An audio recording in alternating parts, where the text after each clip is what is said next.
mic. Magandang tanghali po sa inyong lahat, mga minamahal kong kapatid. Ito po sa COVID or Sir Joseph. Kami ay nagpapalito sa area ng RC o yung area ng mga pabahay dito. Pinapatay namin dito ang papasok dito sa mga illegal construction. Napatay namin dito ang mga illegal construction dito na kung saan wala silang mga pwedeng tulog sa kanyang mga saan na pagpasok dito at wala silang kukulang mga dokumento. Every day, hindi po sila kasuhan ng mga trespassing or illegal entry. Kaya minapad na lang namin na harangan na lang namin ang kanilang mga tirahan. Sabagat yun lamang ang pili namin gawin upang sila ay tuluyang magsialis sa tinitirahan nilang mga identical. Ang hirap kasi kapag marami ang nakatira ay marami ang nakatira ay hindi mahirap na paalisin sila kahit na sila ay mga illegal. Kaya ginagawa na i-report sa HA o sa DRDC para matanggal sila sa kanilang mga tinitirahan. Bago po lahat ay nais kong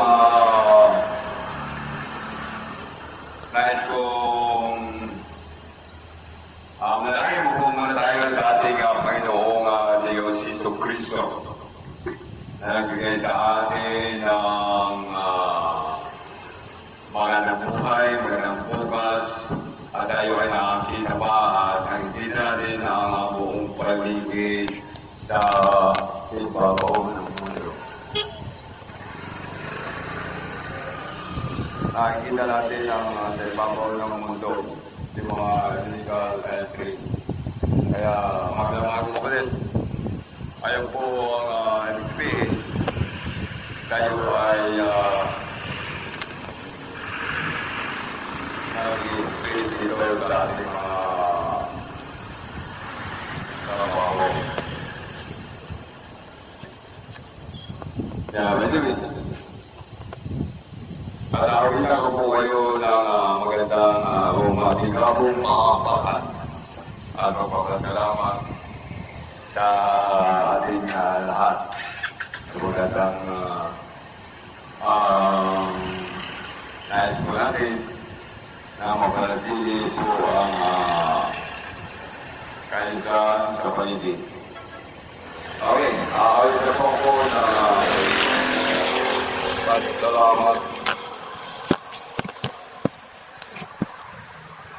sa ating Panginoon. Kay Panginoon,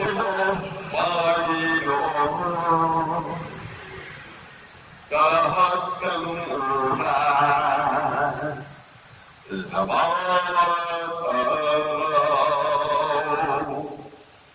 ika'y laging tapat kung magmahal.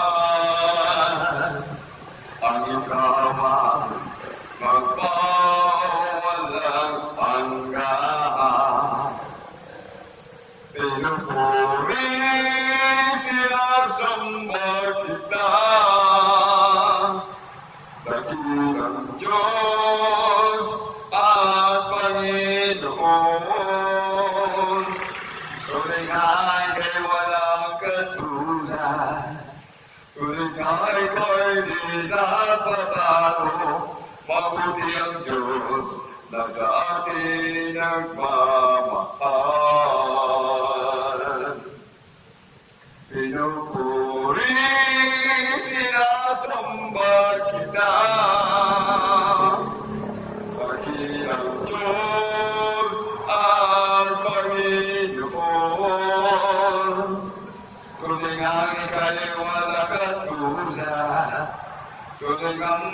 ay di nagbabago. Mabuti ang Diyos na sa atin nagmamahal. Pinupuri, sinasamba kita. Dakilang Diyos, ang Panginoon. Tuling ay kay walang katulad. Tuling ang ika'y di nagbabago. Mabuti ang Diyos na sa atin nagmamahal. Okay, kasi siguro ko rin lang.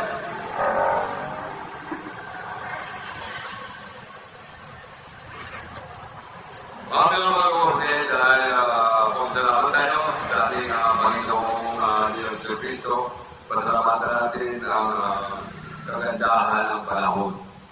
Pahingiran po sa iyo ang kagandahan ng panahon.